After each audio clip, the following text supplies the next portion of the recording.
Hello everyone. लगभग 8 वर्षको south कोरियाको बसाइ अनि पढाइ सकेर अब फाइनली समय आइसक्यो कोरियालाई सधैँको लागि बाई बाई भन्ने। ओके गाइस, सो यो चाहिँ last video from Korea.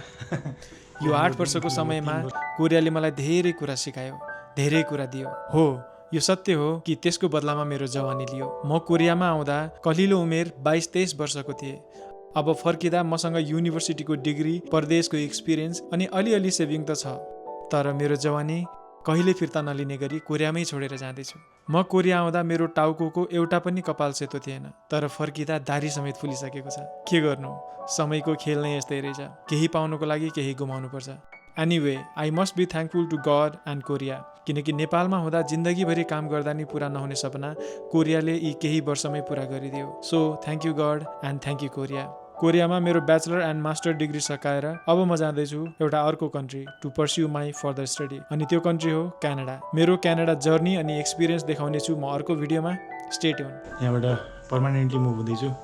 So दुःख लागिरहेको, बिहानको 5-5:30 बजिरहेछ अनि आज मेरो फ्लाइट छ कोरियाबाट क्यानाडाको।